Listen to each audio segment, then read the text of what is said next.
મહુવા શહેરની નાલંદા પ્રાથમિક શાળા ખાતે કૃતિ પ્રદર્શનનું સુંદર આયોજન કરવામાં આવ્યું હતું.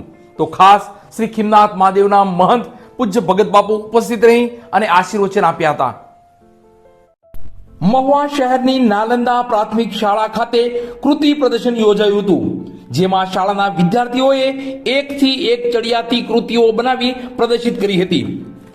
શાળાઓ દ્વારા શૈક્ષણિક વર્ષના અંતમાં વિવિધ કાર્યક્રમોના આયોજન કરાતા હોય છે અને આવા કાર્યક્રમો થકી જ વિદ્યાર્થીઓ પ્રોત્સાહિત થતા હોય છે. ત્યારે વિદ્યાર્થીઓને પ્રોત્સાહિત કરવાના હેતુસર શ્રી નાલંદા એજ્યુકેશન અને ચેરિટેબલ ટ્રસ્ટ સંચાલિત શ્રી નાલંદા પ્રાથમિક શાળા ખાતે શાળાના વિદ્યાર્થીઓએ બનાવેલ વિવિધ કૃતિઓને પ્રદર્શિત કરવા એક કાર્યક્રમનું આયોજન કરવામાં આવ્યું હતું. આ કાર્યક્રમમાં ખાસ વિદ્યાર્થીઓને પ્રોત્સાહિત કરવા અને આશીર્વચન આપવા પૂજ્ય ભગત બાપુ આવી પહોંચ્યા હતા અને આ કૃતિ પ્રદર્શનને પૂજ્ય ભગત બાપુના શુભ હસ્તે રિબિન કાપીને ખુલ્લું મૂકવામાં આવ્યું હતું. તો ભારતીય સંસ્કૃતિને અનુસરી દીપ પ્રાગટ્ય કરવામાં આવ્યું હતું. પૂજ્ય ભગત બાપુ અને મુખ્ય મહેમાનશ્રીઓમાં જીતેનભાઈ પંડ્યા, જતીનભાઈ જોશી સહિતના આમંત્રિતોનું શાળા પરિવારના પ્રમુખશ્રી અને આચાર્યએ પુષ્પગુચ્છથી સ્વાગત કર્યું હતું.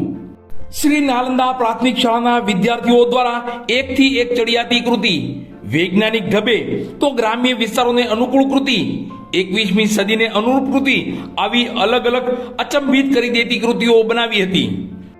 તો શ્રી નાલંદા પ્રાથમિક શાળા દ્વારા વર્ષ દરમિયાન યોજાયેલી વિવિધ સ્પર્ધાઓ, વિવિધ કાર્યક્રમોમાં વિજેતા વિદ્યાર્થીઓને શાળા દ્વારા આમંત્રિત મહેમાનોના વરદ હસ્તે પ્રમાણપત્ર અને શિલ્ડ આપી પ્રોત્સાહિત કરવામાં આવ્યા હતા.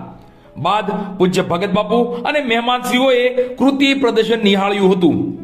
આ કૃતિ પ્રદર્શન કાર્યક્રમને લઈ શ્રી નાલંદા એજ્યુકેશન ચેરિટેબલ ટ્રસ્ટના પ્રમુખ જીતુભાઈ ત્રિવેદી, શાળાના આચાર્ય કેતન કુમાર ત્રિવેદી અને શાળા પરિવારના શિક્ષકગણે જહેમત ઉઠાવી કાર્યક્રમને સફળ કર્યો હતો.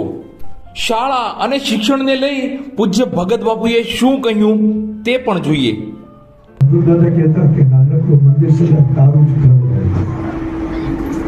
એમાં નાનકડી એવી શાળા છે, પણ એવું લાગ્યું કે આપણી શાળા છે એવો ભાવ અહીંયા જાગ્યો.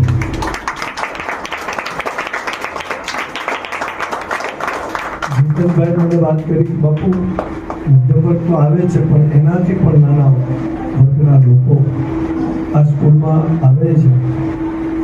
સાહેબશ્રી, હું તો અત્યારે સ્કૂલની દુનિયા એક મોટી દુનિયા બની ગઈ છે એજ્યુકેશન માટે, અને ઉદ્યોગનું પણ એક હબ થઈ ગયું છે. ધંધા માટે, બિઝનેસ માટે પણ એક થયું. વિદ્યા વેચાવા લાગી છે, વહેંચવાનું બંધ થઈ ગયું છે. વિદ્યા વેચાવા લાગી છે, વિદ્યા વહેંચવાનું બંધ થઈ ગયું છે. તો વિદ્યા જ્યારે વેચાવાની શરૂ થાય ત્યારે એમાં ઘણા અવગુણો આવતા હોય છે, અને વેચવાનું શરૂ થાય ત્યારે એમાં ગુણો આવતા હોય છે.